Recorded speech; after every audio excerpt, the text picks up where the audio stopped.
ఇప్పుడే country delight యాప్ని download చేసుకోండి. Download the country delight app now.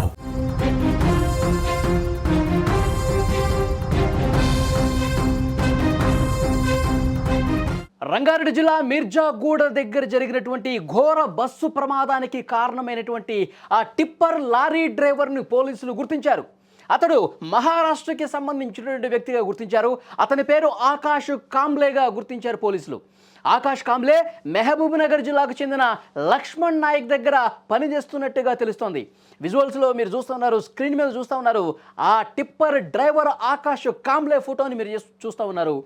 అతను ఆ టిప్పర్ డ్రైవర్గా ఉండటం వల్లే, అతను నిర్లక్ష్యంగా డ్రైవ్ చేయటం వల్లే ఇంత పెద్ద ప్రమాదానికి, ఇన్ని కుటుంబాల్లో విషాదం నింపటానికి కారణమయ్యాడని చెప్పి సమాచారం వస్తోంది.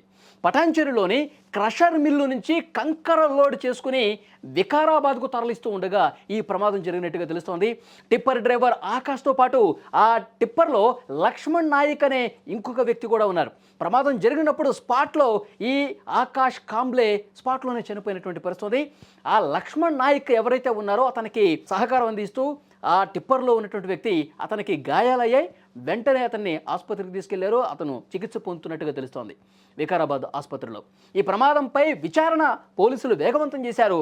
అతి వేగమా లేదంటే ఓవర్లోడింగ్ వల్ల ఈ దుర్ఘటన జరిగిందా అనే కోణంలో దర్యాప్తు చేస్తున్నారు. ఇప్పటికే అక్కడ ప్రత్యక్ష సాక్షులు చూసిన వాళ్ళు, ఈ ప్రమాదం జరిగినప్పుడు ఈ ప్రమాద తీవ్రతని గమనించిన వాళ్ళు అతి వేగం వల్లే ఈ ప్రమాదం జరిగినట్టుగా చాలామంది చెప్తున్నారు. ఇంకా పోలీసులు ఇన్వెస్టిగేషన్లో వివరాలు బయటకు రావాల్సి ఉంది. లక్ష్మణ్ నాయక్ని విచారిస్తే మొత్తం కూడా సమాచారం బయటకు వచ్చే అవకాశం కనిపిస్తుంది. ఎందుకంటే ఉదయాన్నే సరిగ్గా 6:15 సమయంలో ఈ ప్రమాదం జరిగింది.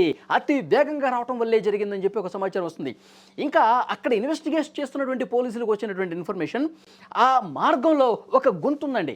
అత్యంత సమీపంగా, ఈ ప్రమాదం జరిగినటువంటి ఘటనకు అత్యంత సమీపంగా ఈ టిప్పర్ వచ్చినటువంటి మార్గంలో గమనించింది ఒక గొయ్యి. మనం స్క్రీన్ మీద కూడా చూస్తున్నాం. ఆ గుంత చూడండి ఎంత పెద్దగా ఉందో. ఆ గుంతను తప్పించడానికి అతను రైట్కి తీసుకున్నాడు. రైట్కి తీసుకున్న క్రమంలో మెల్లగా తీసుకొని కొద్దిగా అట్లా చూసుకొని పోనిస్తే ప్రమాదం జరిగి ఉండేది కాదని చెప్పి ఇన్వెస్టిగేషన్లో బయటకు వస్తున్న విషయం. కానీ అతను స్పీడ్గా వస్తున్నాడు, చాలా వేగంగా వస్తూ ఉన్నాడు. ఉదయం పూట్ల పెద్దగా ట్రాఫిక్ ఉండదు కదా అని చెప్పి నిర్లక్ష్యంగా అతి వేగంగా డ్రైవ్ చేస్తూ ఈ గుంత కనపడేసరికి ఒక్కసారిగా రైట్కు మరలించాడు. అదే సమయంలో అట్నుంచి వస్తున్నటువంటి బస్సు వస్తున్న క్రమంలో వేగంగా దాన్ని ఇంకా కంట్రోల్ చేయలేక ఢీ కొట్టినటువంటి పరిస్థితి. ఎంత ఘోరం జరిగిపోయింది చూడండి. ఇది నిర్లక్ష్యం, 100% నిర్లక్ష్యం వల్లే ఈ ప్రమాదం జరిగింది, అతివేగం వల్లే జరిగిందని చెప్పి అక్కడ ఉన్న స్థానికులు కూడా చెప్తున్నారు. ఇంకా పోలీసులు ఇన్వెస్టిగేషన్లో పూర్తి స్థాయి విచారణ చేసిన తర్వాత వాస్తవాలు బయటకు వస్తాయి. కానీ ప్రాథమికంగా అతి వేగమే కారణమని తెలుస్తోంది. 19 మంది చనిపోయారండి. ఎన్నో కుటుంబాల్లో తమ బిడ్డల్ని కోల్పోయి, తల్లుల్ని కోల్పోయి, భార్యాభర్తలు కూడా చనిపోయి ఎంత ఘోర విషాదం జరిగింది చూడండి. నిర్లక్ష్యం, అతి వేగం. మనకి ట్రాఫిక్ అధికారులు ఎప్పటికప్పుడు ఎడ్యుకేట్ చేస్తూ ఉంటారు, అవగాహన కార్యక్రమాలు చేస్తూ ఉంటారు. Speed thrills but kills.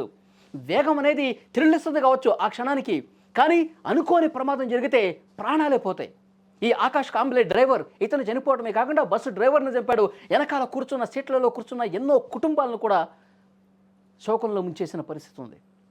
So డెఫినెట్గా మళ్ళీ ఆ ప్రాంతాల్లో అక్కడ స్థానికులు చెప్తున్నారు చాలా వేగంగా పెద్ద పెద్ద వెహికల్స్ వస్తూ ఉంటాయంట. ఈ పెద్ద పెద్ద టిప్పర్లు ఈ జీహెచ్ఎంసీ పరిధిలో ఓన్లీ రాత్రి సమయంలో మాత్రమే వాళ్ళకి అవకాశం ఉంది ప్రయాణం చేయడానికి. ఈ టిప్పర్లు, పెద్ద పెద్ద లారీలు, పెద్ద పెద్ద వెహికల్స్ నడిపించడానికి.